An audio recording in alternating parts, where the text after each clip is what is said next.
This episode is brought to you by Rad Scooter Deli on 6th Street. Craving something delicious in Paso Robles?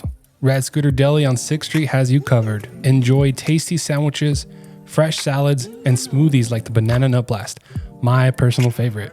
Kick back on the covered patio, sip on a cold beer and wine, and enjoy the easy parking. Order online for pickup or dine-in. And here's a treat. Use promo code PODCAST for $5 off your next order. That's podcast for $5 off your next order. Open daily from 6:30 a.m. to 4 p.m. Rad Scooter Deli. Local flavor, fast and fresh. This episode is brought to you by the White Wave Wellness. Choose to live a healthy and fulfilling life. Wellness is more than being free from illness. It is a process of change and growth towards a mentally and physically healthy lifestyle. Reach out to Jennifer Hale to learn more about how this water can change your life. This episode is sponsored by Western Janitor Supply. They have cleaning supplies and equipment for any workplace. Call today at 805-238-2112. They provide an extensive line of chemicals, paper products, and floor equipment. Again, that's Western Janitor Supply, located in downtown Paso Robles. This episode is sponsored by Santos Bros Plumbing. Are you in need of a dependable and effective plumber you can trust? Look no further than Santos Bros Plumbing, your trusted local plumbers in Paso Robles, California. Call them now at 805-360-4679. That's Santos Bros Plumbing.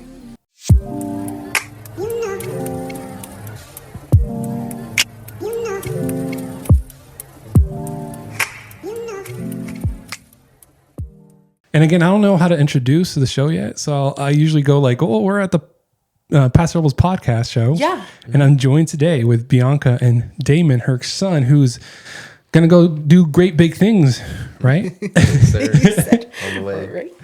So I want to give you guys the floor to tell me who you are, what do you do, and go from there. And if you have to stop your mom from talking, you can. You have permission in this show, because I know she wants to promote you in every single way possible, but you can be like, "Yo, let me talk." So go for it, Bianca. So I'm Bianca Guillen.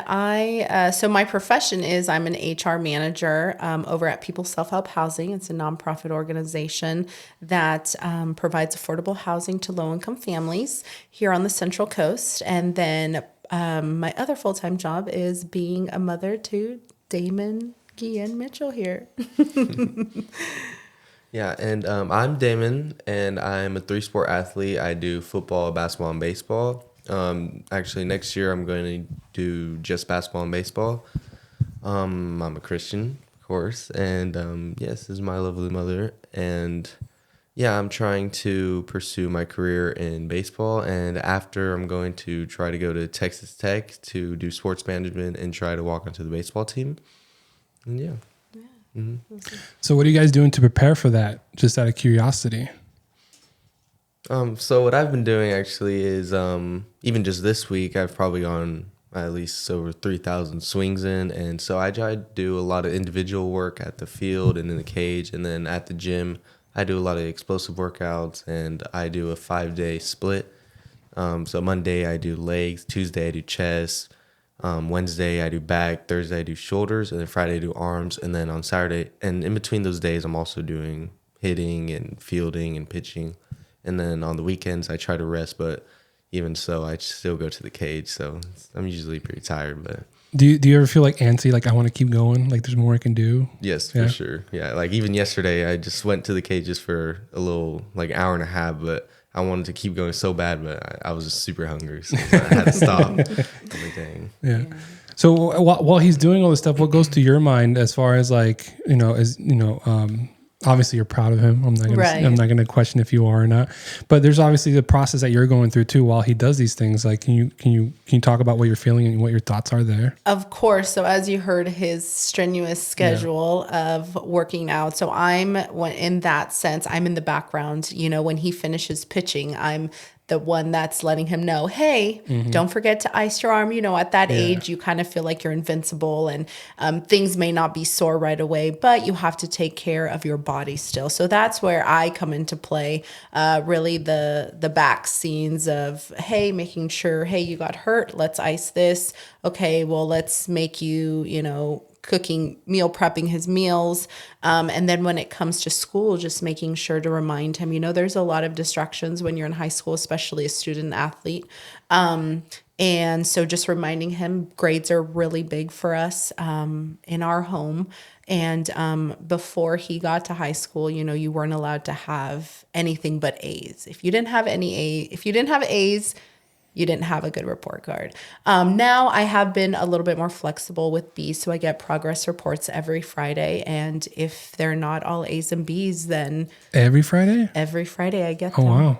I have it set up so I get them every Friday. So just on that aspect, again, I know he's a kid, but I always tell him, because sometimes my expectations are a little bit higher than most. And of course, kids talk at school and they're like, oh my God, your mom's crazy. Like, what is going on here? But I always tell him, I say, it might sound a little crazy, but the goals that you're trying to reach are pretty big. So that's where we have to be different than everybody else and the people that you talk to. And then for school, I was able to transfer from Cuesta and get my degree. So I know the ins and outs of transferring and things like that. So just preparing, right now he's in dual enrollment in Cuesta. So we're going to try to do that 2-year program and then transfer out, because I told them I can get you to any school you want if we do the Cuesta 2 years first. And some schools, they rather have transfer. So just giving him that little life knowledge, I think that he needs is helpful. So how often do you guys have this conversation to kind of benchmark and stay on the same page? Because you said you get progress reports every Friday, but at some point he might have an odd week, right? And his mindset's probably somewhere else. But let me ask you, Damon, is there anything that you kind of keep yourself in check? Like, what do you tell yourself? Like, I know you have your mom to support you, but at the same time, there's a lot, right? So what do you tell yourself? Like, for me, I tell myself, hey, I'm still me, whatever the case is. I feel like for me, to keep myself in check, I'm very limited if I don't have so we have a contract to where if we don't have A's and B's, then I can't do anything for the weekend. And I feel like a physical contract? We do. Yeah, it's on the fridge. Physical contract. We both signed it. That's awesome. Yeah. And for me, throughout the long week, I like to have freedom, on the weekend. So I feel for me, motivation would be, okay, in order to get some of that free time, I have to have this contract in line. And then also I feel for sports, it's also a motivation this is how college is going to be. You have to learn how to balance all these things and still be able to get good grades and still perform at my max potential. So I feel that's a big motivator. And I just try to do my best at all times. So then I can fulfill our contract and still be able to do the things and learn what it's like to be a collegiate student athlete. Yeah. Mm-hmm. Yeah, that's impressive. I'm not gonna lie. I know there's a lot of people that for me, my mom, I remember when I was like in either, I want to say middle school. I'm terrible at school, so I'm not going to be a good example on how to do school. But I remember in middle school, she would tell me, like, for every A you get, I'll give you $20. Like that, there was the the handshake deal there, and I did well one year, and she didn't come through with the deal. So high school was a little different after that, right? But what made you guys come up with this program? Obviously, when he's a kid, there's no those kind of, you're obviously thinking long term, but like at what point did you go like, oh, I need it? It kind of sounds like he's already in a league. Like he's signing contracts. He's getting progress reports, weekly, like checking in. Like I'm guessing you still go to the doctor a lot more than other kids do, like physicals and stuff like that. Well, at what point did that become like, oh, this has to happen? Since a very young age, because he's always played sports, and we've been on travel teams as well. So since he was about 7.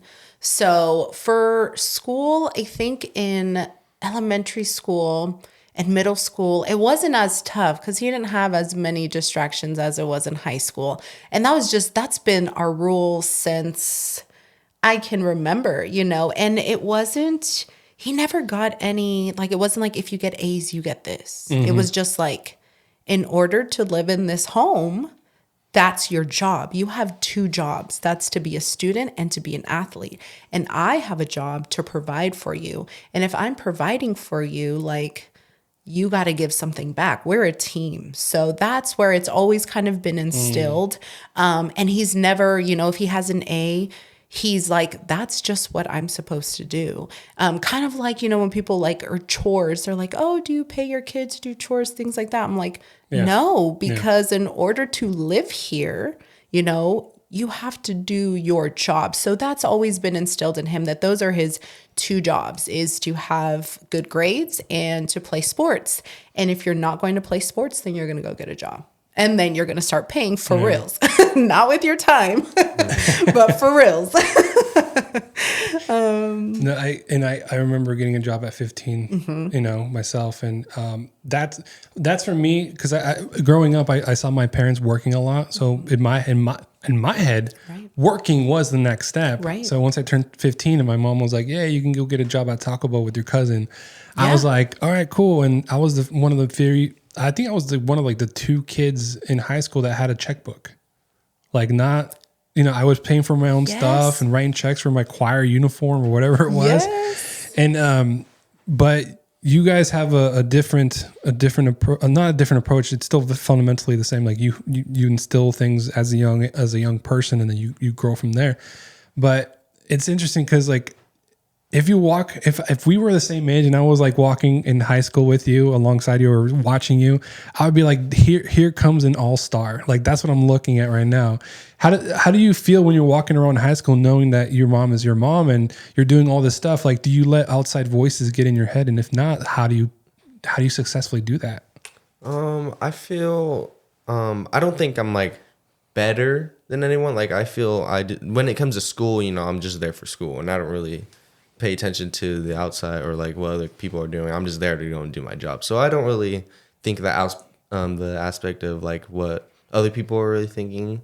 But say when it comes to sports, actually, when there's like a lot of trash talk, I feel I don't really pay attention to it. Even if it sometimes would usually like affect someone, I'm just like, okay, I don't care because it's just outside voices. But just thinking of how hard she works and how hard she's enlisting this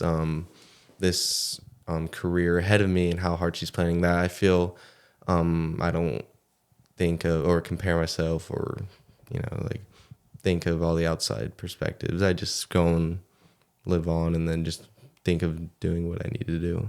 Yeah, so you pretty much just don't give it much thought. Like that's good, man. That's good because a lot of people out there are worried of what other people are thinking. Constantly, even me, like I'm not a person who likes to be behind the camera, but I have to put myself out there to like get that out of my head. And so Bianca, so same question to you. Yeah. How do you block out that outside noise? Because I know there's other parents who are probably thinking something. I'm not going to put it in your head. Yeah. But they probably are. They're probably thinking a few things. And I can just imagine you parking the car, closing the door. All right, let's get to work. Like that's that's their mindset. Yeah. I am, known as being one of the more like tougher competitive moms that is very involved. I have had to kind of take the back seat a little bit more. That's been a huge transition for me. I think once Damon got to high school and really sophomore year is when he was younger, I felt like I had to fight a lot of his battles, like with coaches. And I was always known as like, oh gosh, here comes Bianca. But I have learned, and it's been a challenge for me. As he gets older, my role changes. And like you mentioned, I'm used to at 15 years old, paying for my own car insurance, paying for my own phone. And the way that he is living as a child is not one that I ever saw. Mm-hmm. And so, all of our families, Hispanic families, we know that working is our next step. And for him, or at least in my family, and for him, it's his path looks a lot different than any of my family. My brother did go to Cal State Fullerton, and he was actually the first to graduate, and we're so proud of him. So I got to see a little bit of what that looks like. But as myself, it is hard to sometimes just create something that I never saw before, but I knew that I want something different, and I know how important college is. So that's where I keep in the back of my mind when people are like, oh my God, like you guys do all that. Or like some parents were like, even when I mentioned the contract, they're like, Yeah. you have a whole contract. But I think, if people, and I don't get too much criticism, at least not to my face. But I think we just have had this going on for so long that it's, if people talk, they talk, but we know what our end goal is, and we have backup plans over backup plans. And it's just something that I feel we've been working towards for so long. So, yeah. The contract, and it's still really cool that you guys do that, because in my head I'm thinking like one down the road you can frame it and like this is what one of the things you're probably already thinking about it. I've talked about it, right? Is that contract would you be willing to share it? Like, have you posted it on social, like what it looks like? Because I'm actually curious. I'd be absolutely willing to share it. And the reason that the contract came about was because I got him a vehicle for his birthday. So the contract entails the responsibilities of being a driver and having that vehicle. And, when a child gets a vehicle, they feel like it's theirs. But in the contract, it says it's a family vehicle and it can be taken away at any time. And with those responsibilities then comes and two, it's been an unwritten contract about the grades, but now we actually have it in writing. Yeah. That, you're going to get this taken away. You're going to get that taken away. Make sure you let me know. So the contract originated from him getting a vehicle, because that's a huge responsibility. But yeah, I'd be more. And like I said, I told some of the parents, they're like, wow, but some of their kids are a little bit older. So they're like, it's too late. Because, you do have to start at the, as soon as you get a car, because it'd be kind of hard for someone to have this freedom. And then all of a sudden it's like, actually, you've been driving for a year, but let me go ahead and give you this contract. So, I feel like when you tell people that and they have younger kids, have you inspired other parents to do something similar? That have they told you anything? I haven't spoken to too many people that have younger kids. But I think it's great and it's motivating. And I think it's motivating in the way that children all love structure. As much as we think they hate it, they love it. They love to know, hey, if I do this, then this is going to happen. Like for yourself, your mom said, hey, if you get A's, I'm going to give you $20. Yeah. Because she didn't follow through, you're like, well, what's the point? That's not, that structure is now gone. Yeah. But if she were to have given you the $20 and you're like, okay, well now I know that that's going to happen. So let's continue that good action. Yeah, no, it wasn't something like I wanted to, she's the one who started that conversation to begin with. I'm just going to put it out there. Yeah. Like it wasn't me like asking for anything to prove anything. Yeah. Cause for me, you remember Mr. Steffens? Yes. All right. So I missed a lot of homework and I would, play hooky every once in a while. I mean, sick. Yeah. And when the times I did show up when he would see me and he knew I didn't do my homework, or I told him hey, I don't have it. He goes, that's all right. You're gonna pass the test anyway. Like because he knew like I understood the material. Mm-hmm. And but that in the world it's not normal. It's frowned upon if you don't do your homework. So is there any like flexibility there with Damon here when it comes to like homework, or is it just flat out this is happening? Because I'm looking at like you want him to also be a kid, right? Absolutely. So I guess Damon, do you feel like that's balanced? Is that what you feel like, or I guess you explain what you feel when it comes to the contract now. I totally agree with it because we have a journey that we're trying to accomplish here, and so we must do what we need to do. And when it comes to homework, I feel it's just like an automatic. It doesn't feel like, oh, I have to do homework, or it's like it's just since it was instilled as a kid, it just feels normal that I just have to get it done. And so for me, for the contract, I totally agree with that. I feel I'm very privileged to have this opportunity to have a contract because, as again, not everyone has that. And so I'm grateful for all even if it sometimes feels hard, which I feel now is normal because, that's how I grew up with. I just think that like, wow, like I'm truly blessed because what she's putting out towards me for the future. Like I have not seen a kid or anyone my age have this experience or this opportunity. So I don't think it's hard, or I don't complain because maybe I may, like, if something happens, if I were to get some taken away, I'd complain for a second. I'm like, oh man, but then when I really think about it, I'm just like, I look back and I'm just like, okay, it makes fine. sense. It makes sense. It's fine. It's not the end of the world. And yeah, and that's mostly, I agree with it. And I just love how much of structure that we've gotten put, because I know that she believes in me. And so, not every kid has that. So I'm just grateful that I have a mother that has put in her faith and her trust and her set goals for me, and has helped me on this journey. Yeah. And it's a great fundamentals there for future endeavors. Like, you were saying something along the lines of, you said something. Oh my God. And it was stuck in my head right now. I'm like, oh, I want to talk about it right now. But like, okay. So what I'm thinking is, like, I'm hearing you guys talk and stuff like that. I'm like, you guys do realize that down the road, when you become something that, like, it's a result of all this, right? People are going to be looking at all this.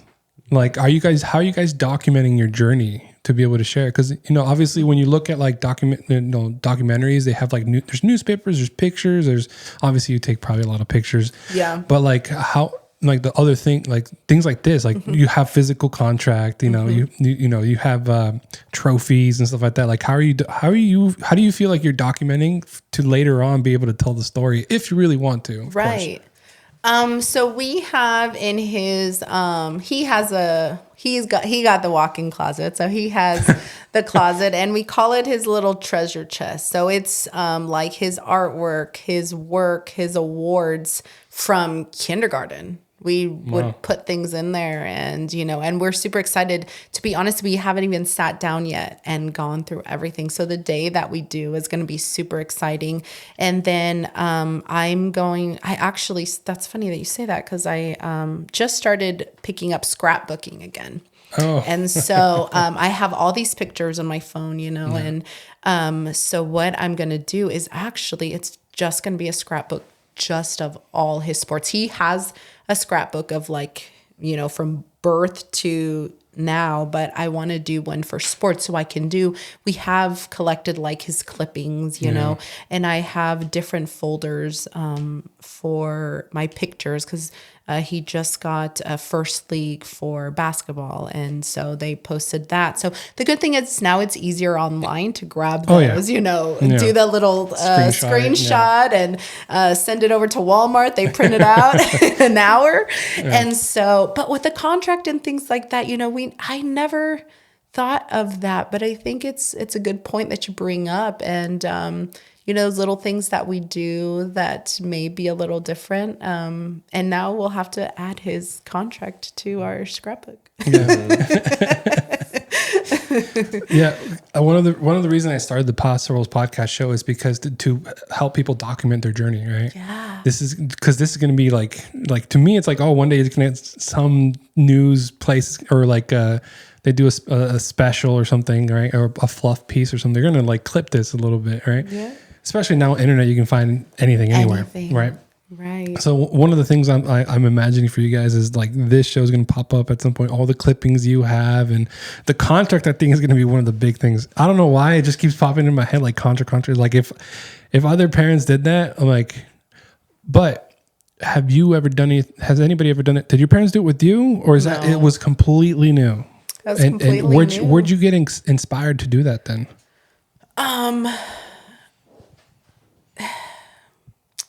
That's a good question. I really think it just popped into my head one day because of just the big responsibility of having a car and everything that goes in there, right? Because, when I first got a car, I just thought it was the coolest thing. I thought I was the best driver. I didn't realize everything that goes into a vehicle. And he still hasn't, of course, he doesn't have a job, so I make sure to take care of whatever he needs and things like that.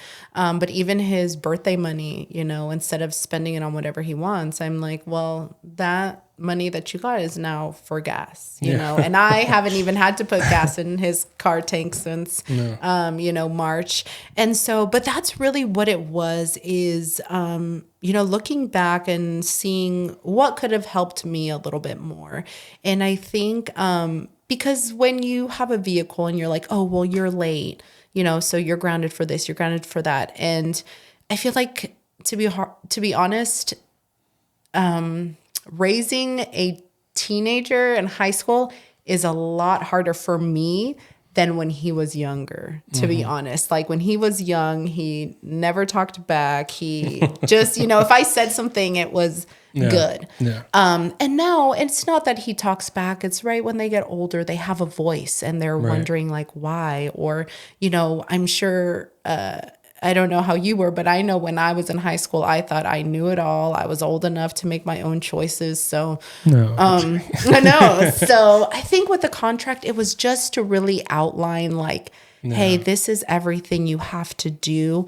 And what better way than to have it right there? And then to be like, it's in the contract. So that's what we have to abide by. So to be honest, it just popped in my head one day, because I'm like, well, we need to write down all the rules. Yeah. And I'm very much, in HR, we have to document everything and policy and things like that. So maybe that's where it came from, is my background.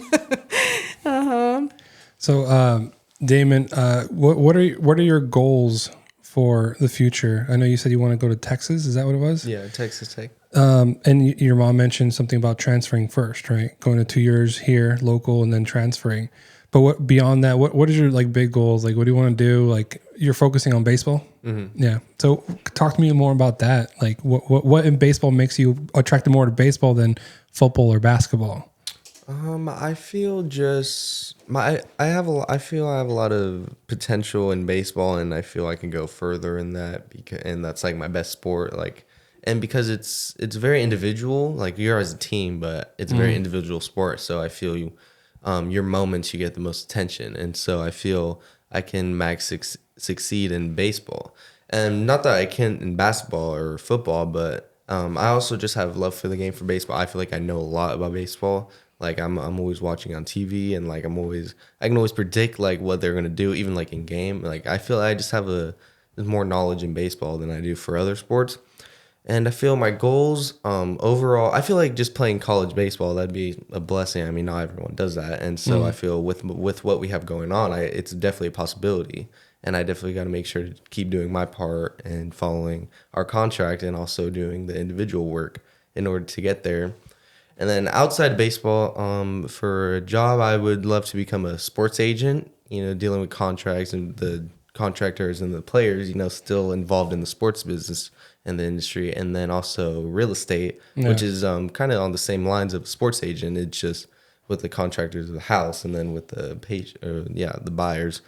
And then also my main goal is I just really want to have a family. I really want to have a boy, actually, when I'm older. Of course, I want to experience life first, right. When I'm older. But that's what I feel, getting motivation from my mom and what she has done for me. I feel like I would love to take what I've gone in and place it on my own child. And so I feel learning everything that she does and appreciating everything she does is really motivating me to be like, hey, I really want to do it for my own, and show her that her way has worked, right? And so, and then baseball right now, I also am I'm going to be reaching out to other coaches right now in order to get more looks right now. I've actually gotten a new swing that I've been practicing, and so I want to try it out for like 2 games, and now really start contacting coaches for them to come and really see if they get interested, and try to go as far as I can with that. So when you mean new swing, is it like just how high you have your elbow? Like, yeah, just my new approach and what I'm looking for when swinging. Yeah, it's a lot more consistent, and it goes a lot further. So that's good. Because I go on TikTok a lot, and I saw like there's this guy, and I think a girl too.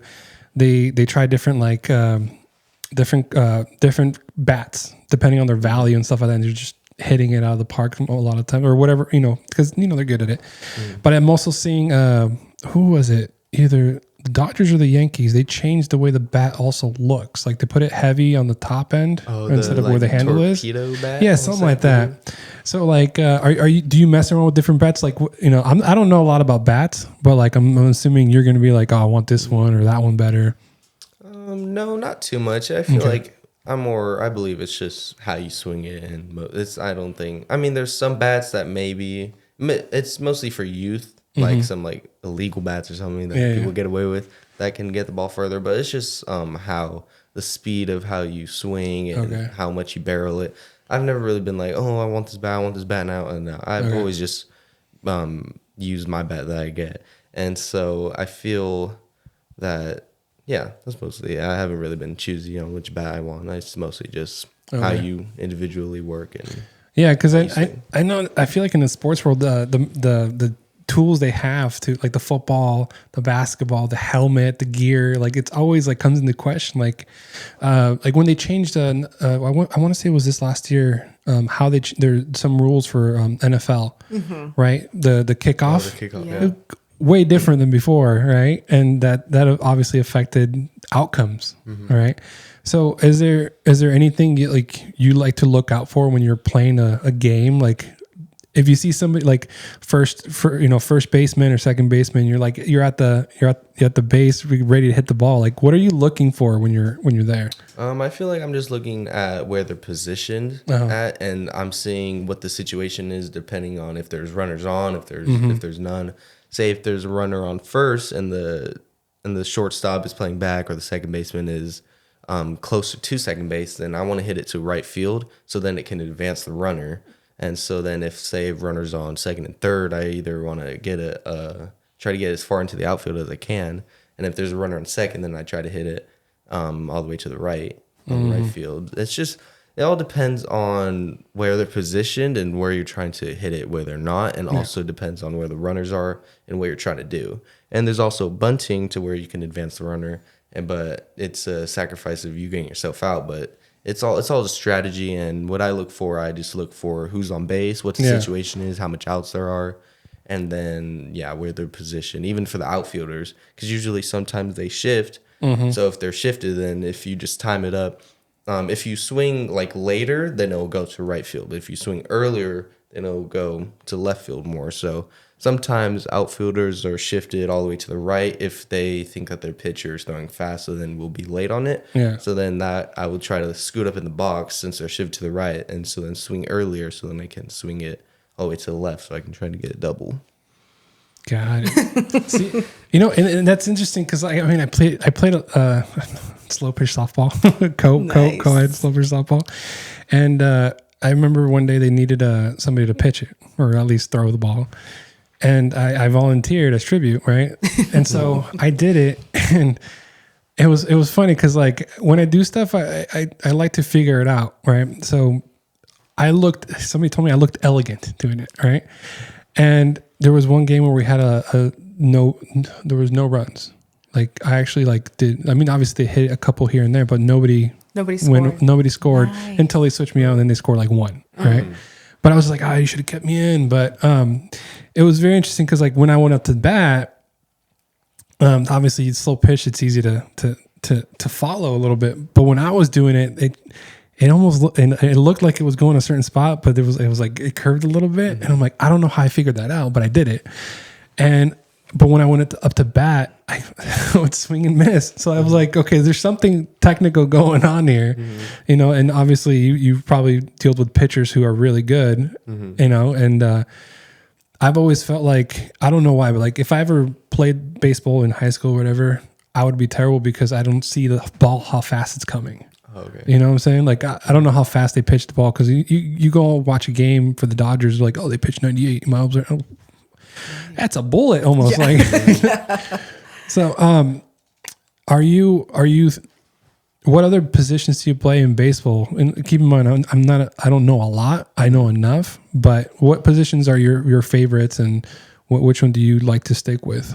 I play shortstop and pitcher. Actually, last year when I was on varsity, I actually played right field at first, and so that was a different position. You had a different mindset, and so that's more pop flies and line drives.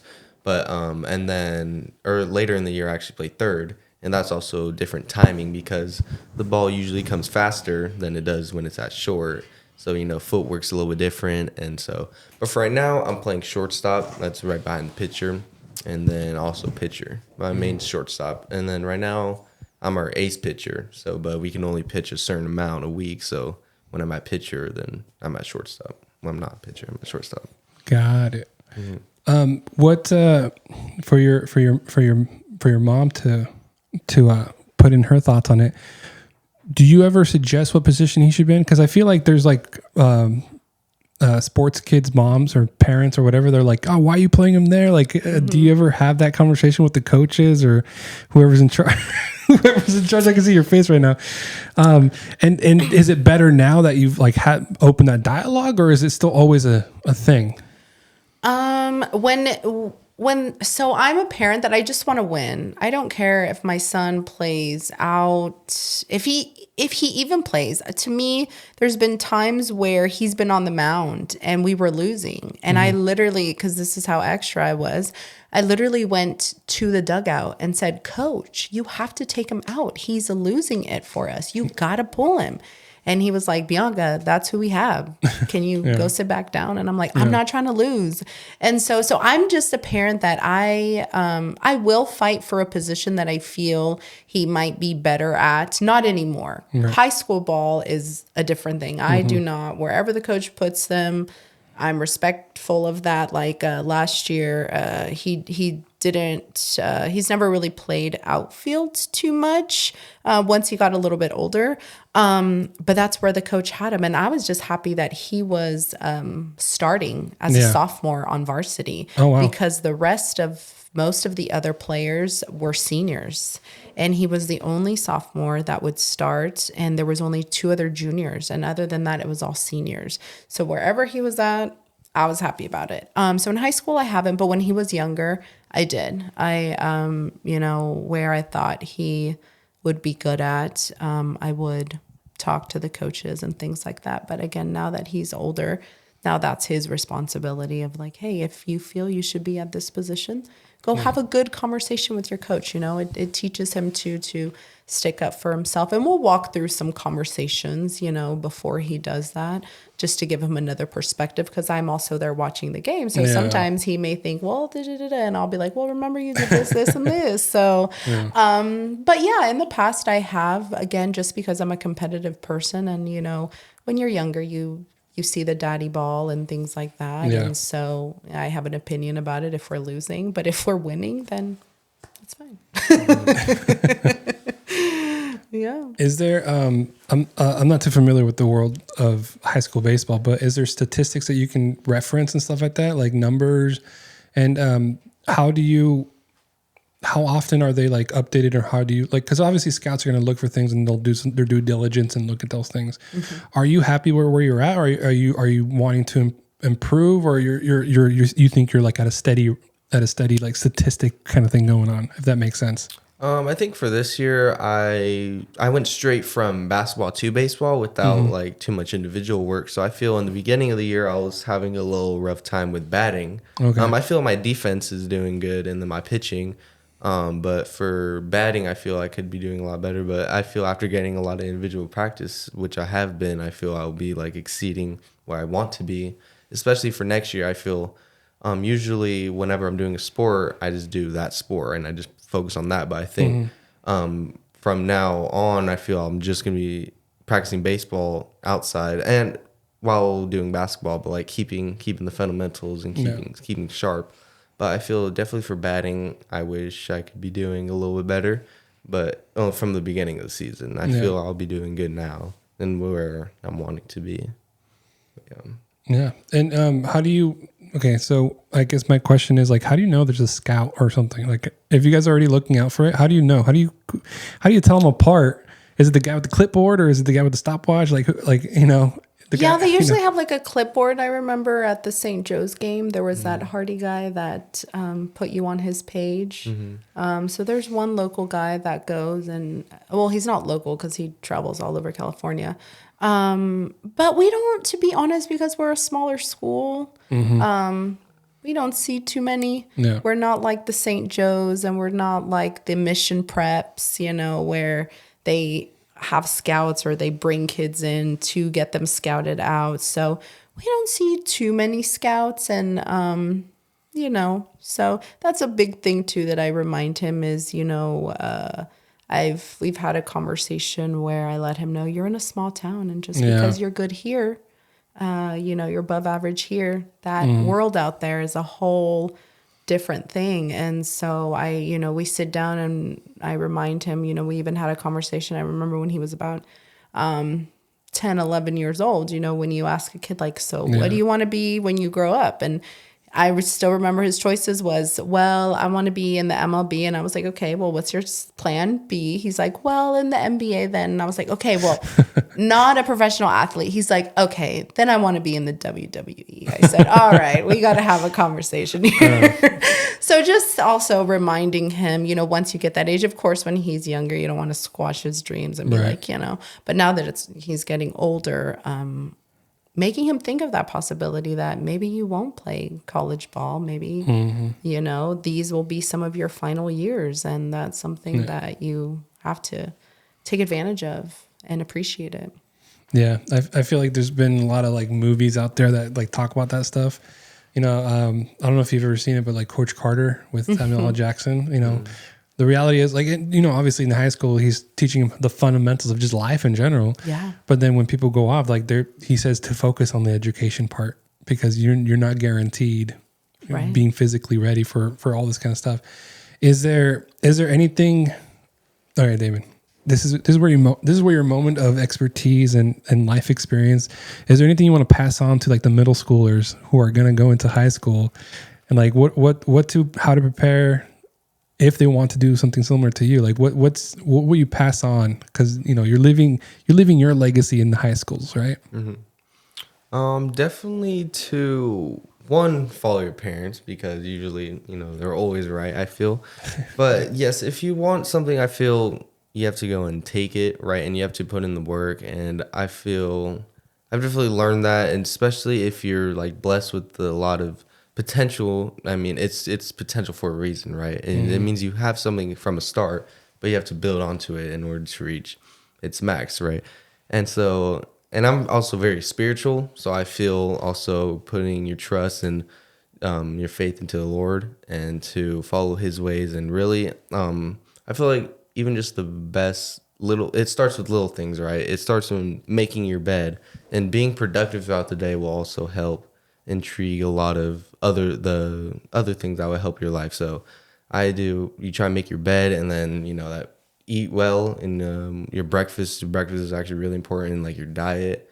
And then I feel the most you can get is individual practice, because there's team practice and then there's individual practice. If you just go team practice, then you'll just be as good as that practice was instead of the individual practice.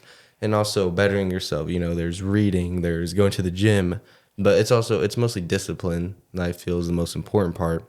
Is that if you don't have discipline, then you don't have too much going for you, I feel like. But it is very hard. Life is definitely not going to be easy. I mean, I feel I've been very privileged and haven't really gone through like the most insane hard aspects of life, but I have a little grasp of observing. So I feel it's definitely not going to be easy. There's going to be like little tests that we have to pass, and I feel we just have to be strong throughout the way and just keep believing and keep consistency and discipline and dedication and commitment to it.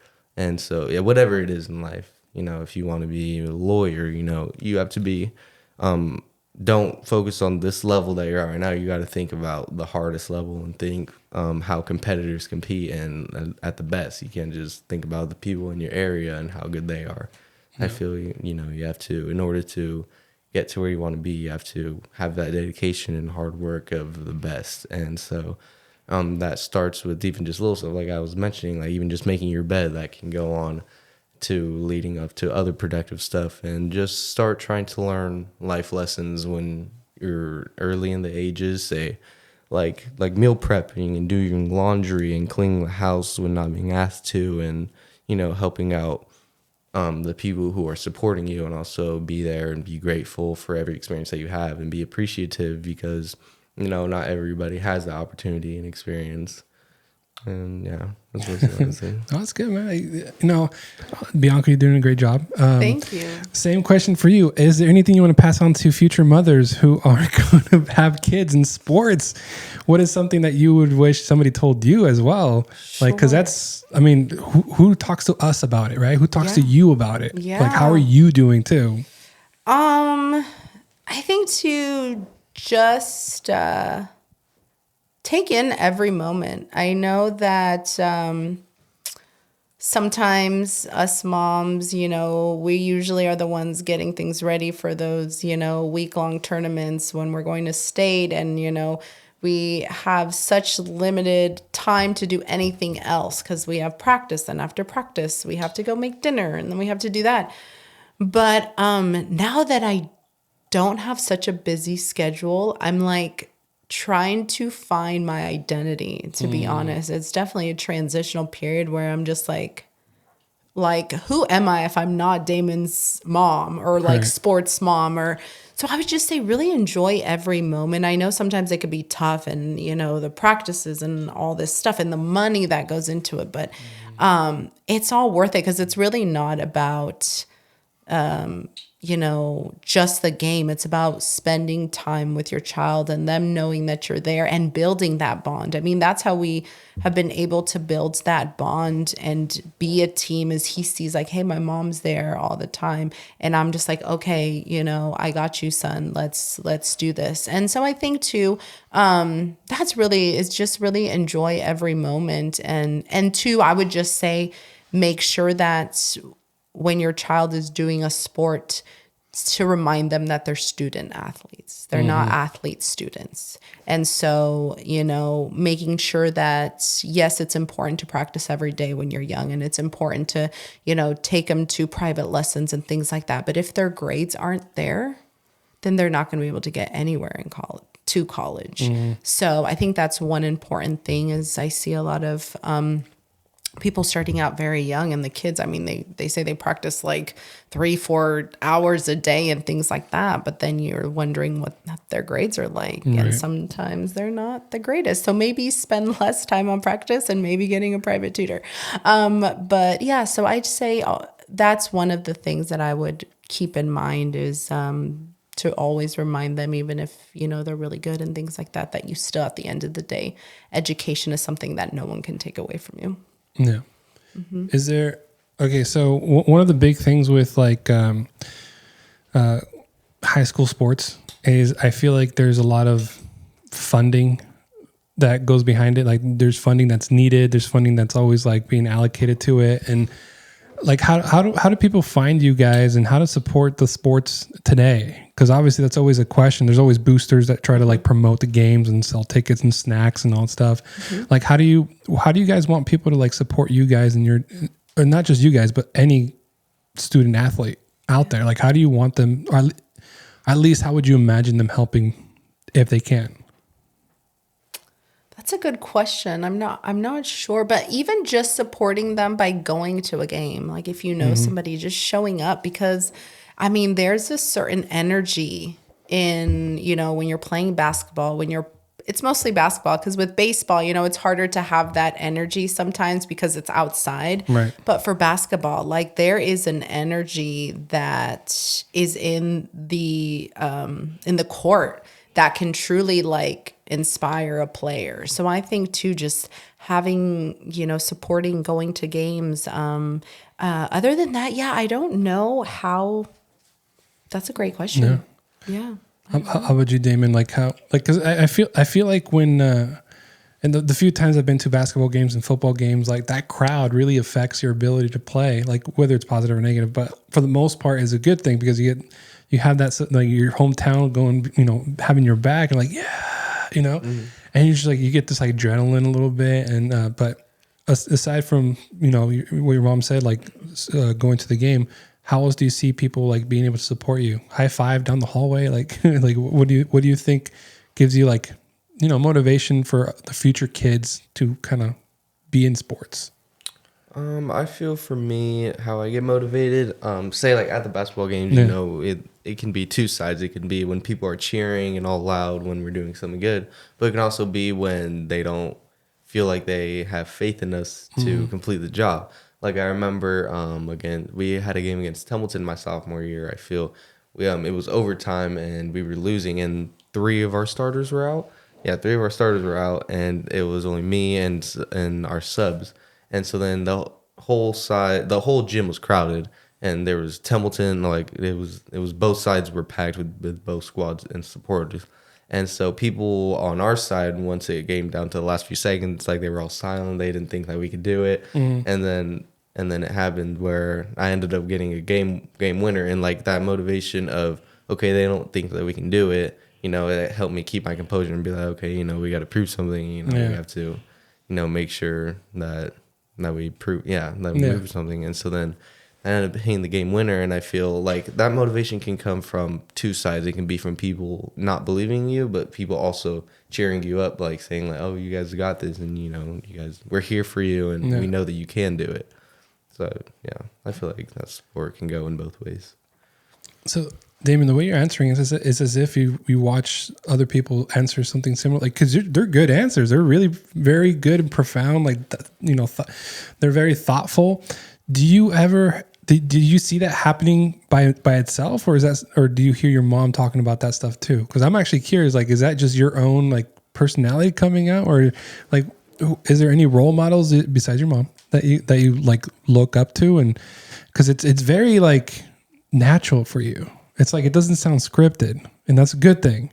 But like I guess the question would be more towards your mom. Like, how did you see that happen? How did you see it develop? He's just always been very mature. So when he was younger, I didn't talk to him too much as a child. I never made him feel like we were on the same playing field, because that was not it either. But I never talked to him as a child. And like I said, I had him when I was 18. So we were both kind of growing up together in a way, right? And again, in our household, it's always been we're a team. Of course, I run the household and you are, you know, my child. But, and two, my family has always talked to him as well. Like he is, you know, an adult, and he's able to hold those conversations, and he has a lot of conversations with adults because there's really no children in my immediate family. He's the youngest. So when he communicates, it's a lot with adults. And so that's been very helpful throughout the years. And like I said, I've never really spoken to him as a child. You know, of course I did the whole, like when he was younger, going to his level, but really when speaking to him, it was more like, okay, this is what we're doing. So, when he speaks, I didn't see the transition until maybe like freshman year, where I was a little nervous because someone was like, oh yeah, you know, I forget who it was. It was like a coach or something was talking to him and asking these kind of questions. And the way he was answering, I was like, okay, that was really good. But yeah, you don't, but I think that's really what it is he just spends a lot of time with adults. And again, we talk to him like he is, you know, 18, 19, 20, and he's almost 18, but yeah, I think that's helped him a lot, and he can keep up a conversation as well. Yeah. So, and then too, again, we've grown up together, and again, I don't sugarcoat anything with him, and I, you know, talk to him how I do, and so I think that's, and I'm so proud of you. Like I said, like, you know, Miguel saying, the way you're conducting yourself and you're speaking is really great. And he was a little nervous. He's like, Mom, what are we going to talk about? I don't know what to say. So I was like, I don't know. We just kind of just talk and talk about different things. So I'm very proud of him for the way he conducts himself, you know, since this is kind of a sports section on the field and off the field. He's very respectful, and even little things that he does, like some of the moms are like, oh my God, Damon's so sweet. Before every basketball game, he'll come and give me a hug and a kiss before he steps out on the field, or after every baseball game, he'll come and say hello before he, you know, has to clean the field. So little things like that. And I think too, again, because we kind of grew up together and it was just me and him against the world, But yeah, that I think that's what it is we've always kind of talked to him like he was older. No, no, I think it's really cool because I'm like, listen, I'm not hearing a 17-year-old. I'm hearing like a 25-year-old who's already in college. You know, Appreciate it. but before we end the show, is there anything that you guys want to tell the audience, the listeners, the viewers? Like what's this is your time to shine, man. This is like your opening on being more public. You know, so is there anything else you want to mention? What's the next game they can go to, you know? We have a game on Tuesday against Templeton. It's at Templeton at 4:30, I believe, for baseball. And going along with what I was saying about discipline, I feel like that plays a big role, and I feel also enjoying every moment that you have going on with what you said too. Even when it struggles, right? I feel like just experiencing what we experience changes who we are, and whether it's positive or negative, I feel like we just gotta take it as a learning experience and take it with a grain of salt, even if it's even if it's a hardship that, you know, is more impactful than others. I feel we always just gotta take them as learning experiences. And say for me, you know, going through, you know, there was always those moments when I was a kid, you know, with drama and stuff, but I never took them as a beat down or being like, oh, why is this happening to me? I feel you always just got to take them as a learning experience and be like, okay, you know, this has happened. So there he goes again, sounding so mature. Appreciate it. But you got to take it as grow from it and build from it. And so then if those things have happened, like what can we do to prevent those from happening? Or because life, you're always going to have struggles, or there's always going to be problems. But I feel it's always about accomplishing the problem and making the other problem smaller, right? Because it's inevitable that you're going to go through problems, but always learn and experience them, and really just be grateful for all the experiences that you have too, because they can be emotional, physical, mental, and just appreciate, because as again, not everyone goes through the experiences that we go through. And so like, you know, like some people's lives can be more bland or a little bit more boring in a way, but you know, even with hardships, it can be an experience. And so and with discipline, just always just keep going and always just learn and always dedicate yourself to something. I feel we all have a purpose. We all got to that's our job to figure it out. And so always just keep moving, because as again, going with my spiritual faith, you know, we're God's children, and He wants us to do things with our lives, you know, instead of just sitting down or just being lazy. You know, I feel try to commit yourself to something every day and always try to get 1% better. Yeah. And that's what I would say. Yeah. I'm going to ask Bianca, because you probably know, because you keep track of everything. Where can they find the calendar to the games and like stuff like that? Yeah, it's on the website. And it's also on Max Preps. Max Preps? Mm-hmm. Yeah. They have all the schedule there. Okay. It's very accurate. Our new coach, Coach Spears, he's our new varsity coach. He's great, keeps us updated on everything. He always has that updated. And then people can follow us on Game Changer.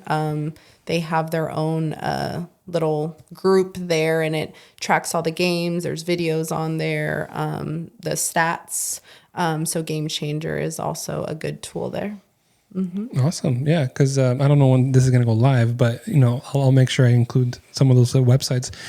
And before we end the show, it's been a pleasure to meet you, Damon, officially, because I used to work at the theater and I saw you growing up every time you'd come in. So, and Bianca, you're doing an amazing job. So thank you. I appreciate you guys coming in, and you know, I'd love to have you back when you're in college. That way we can keep benchmark it, right? Yeah. So, and then hopefully your mom would, you know, she's gonna be your promoter. Like it's a given. So. Yeah, I'll be his agent. Thank you for this opportunity. Yeah. No, I appreciate it, man. I appreciate you guys, and thank you so much. And thank you. It was such a pleasure. Always a pleasure. Always. Yes.